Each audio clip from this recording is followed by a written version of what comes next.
and our effectiveness in the gospel. The devil has a plan to destroy the minds of God's people. He wants to do battle with us in regard to our thought life.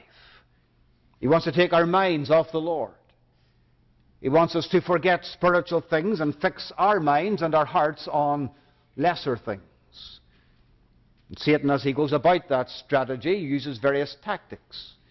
For example, he would have us believe that we need more entertainment or more amusement in our lives. There's nothing wrong with recreation, and there are certainly times when we need to allow our minds to be refreshed. But remember, we must remember that idleness and amusement can be very dangerous for the believer. The word amusement first appeared in 1670, carries the idea of pleasurable diversion, or that which pleasantly diverts the attention. Amusement, therefore, takes our minds off things. To muse is to think.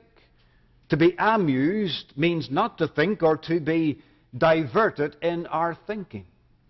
And the devil is a master at dangerous amusement. He doesn't want the Christian to think.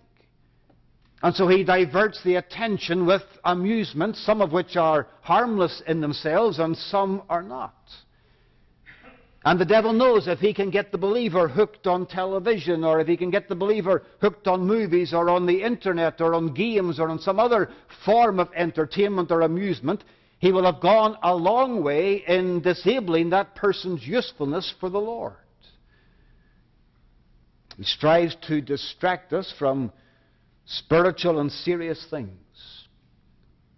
He doesn't want us to think on godly matters. Furthermore, he would have us think about things that are wrong and sinful.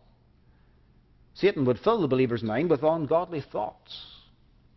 He did that with David, the sweet psalmist of Israel, the man after God's own heart. David, in the Old Testament, saw Bathsheba from the roof of his palace, and then he lusted after her in his mind and his heart. Satan still does that, still works that way. He wants the Christian to have his mind filled with ungodly things. You look very simply at the ungodliness that's promoted in this age. The prevalence of pornography, the sensual advertisements, the magazines, the constant stream of immoral news that flows from the lives of celebrities and fills pages and newspapers, the scandals that fill society. What is happening there? The mind is bombarded with sin. And Satan wants it that way. He is the sin advertiser, and it's all designed to fill the mind of the saint and the sinner with ungodly and sinful things. Furthermore, he would have the Christian think wrongly about good things. There are things we must think about in life,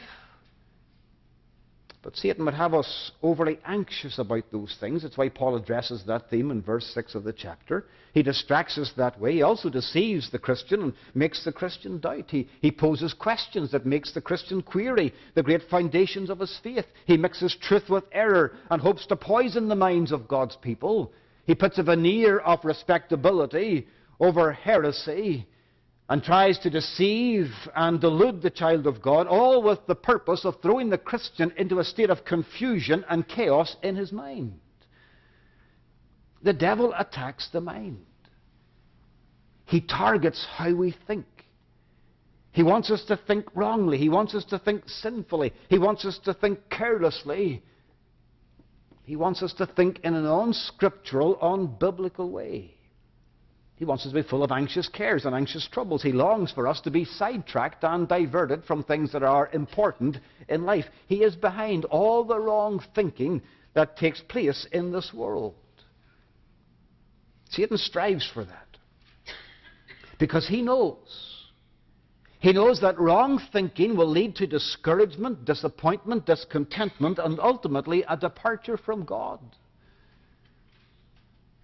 That's the great battle we face.